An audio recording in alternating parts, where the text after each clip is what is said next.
Barton, what's the Texas message board looking like right now? Like how are things looking at Horns 247 right now? I would encourage a visit. If anybody just sitting in the I don't know, the dentist office waiting room, sitting in the airport, you're traveling, just take a little gander over at the Texas message boards.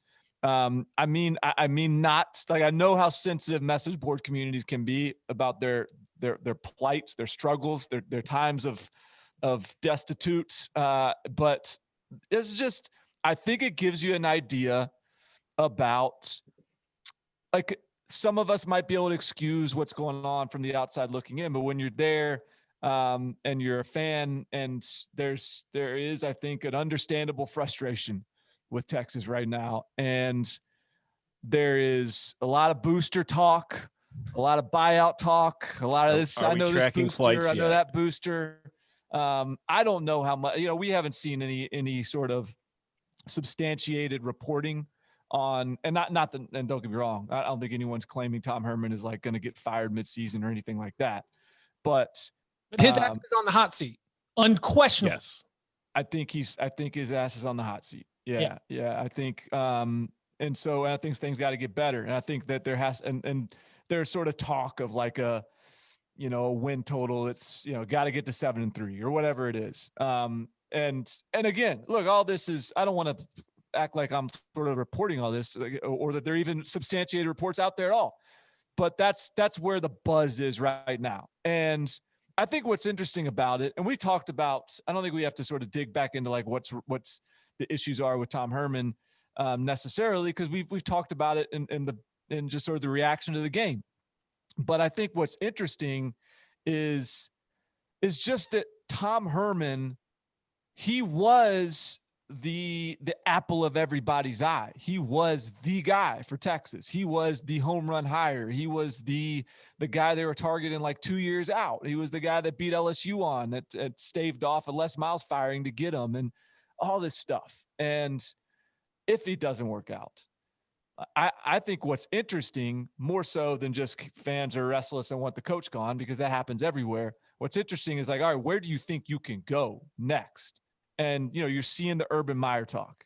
You're seeing some Kyle Shanahan talk. That sounds like a little bit far-fetched. I can maybe get behind some Urban talk, but I just think that sort of to me is going to be a part. Like, it has to be part of your decision if you're thinking about going in a different direction in a year like this. What you better make sure you're confident who you can get, because it's not a total disaster with Tom Herman. It's just not what you want it to be yet. So I think as that is fleshed out within the 40 acres, I'm interested to see what the conversation looks like moving forward about who they're trying to get. There are so many layers to this that are just fascinating to me. And like Tom Herman's on the hot seat, but I feel like whether it's Texas or Texas A&M, the coach is always on the hot seat there. Because last week we were talking about the same thing with Jimbo. Like, is this what you're paying $75 million for? They go out and beat Florida. That quiets things a little bit. And now, Texas loses to Oklahoma, and now it's Tom's back on the hot seat. But you also mentioned, like, when Tom was the number one clear-cut top choice for the top schools that off season when he was available, and it was between LSU and Texas. And I think about how there was the back and forth there between LSU, Texas ends up getting him, LSU ends up with Orgeron, and at the time there's a lot of like, wow, going from Tom Herman to Ed Orgeron, talk about a step backward, having to hire your interim coach. But then of course, 8 months ago, LSU's doing victory laps because Ed Orgeron has won a national title, and Texas is Texas, and they haven't really done a whole lot since hiring Herman. But now 8 months later, yes, LSU still has its national title, but Tom Herman's on the hot seat, and LSU's 1-2 and unranked, and there's questions there, and Ed's getting kind of feisty and ornery with his coordinator situation again.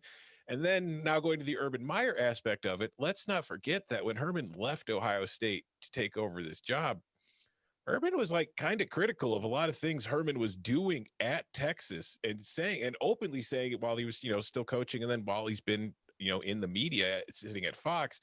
And I think that if Tom Herman did get fired, I think Urban would want to replace him. That honestly, is because I don't. Interesting element there. Yeah, because like I know Herman, they won a national title together at Ohio State, but I've always gotten the sense that while they worked together, I don't know if they're that close or if they're that friendly. That's the kind of impression I get just from the way that they've talked, or like Urban's treated it, but Urban could just be being Urban. So if Herman gets fired and Urban replaces him again, there's just a whole lot of crazy, weird angles about this. Urban literally put his job on the line for Zach Smith. And we know Zach Smith and Tom Herman don't like each other. The idea that Urban would be more and again, like reminder to all of our listeners and all of our viewers that none of this is reporting. It is just talk, and college football is talk. And that's why this is so much fun. Let us do this. Just let us. Please. Like this is the kind of irresponsible chatter that has powered the intrigue in this dumb, beautiful sport for decades. And too many times our wildest fantasies, if they don't come true, they're pretty close to being right.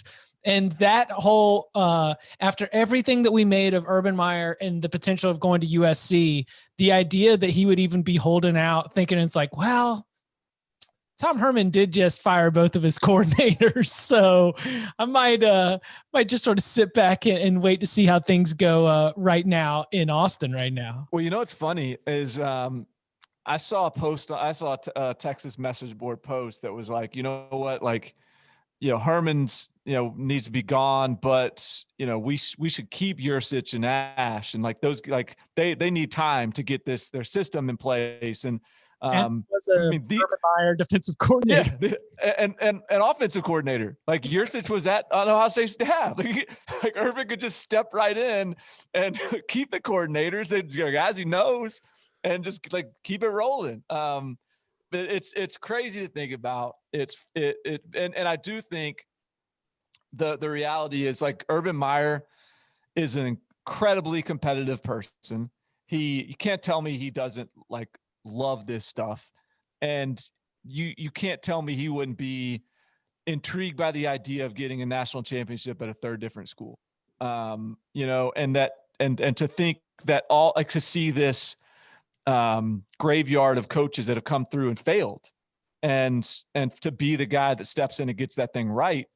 It makes a lot more sense than a lot of the other far-fetched rumors that we typically hear.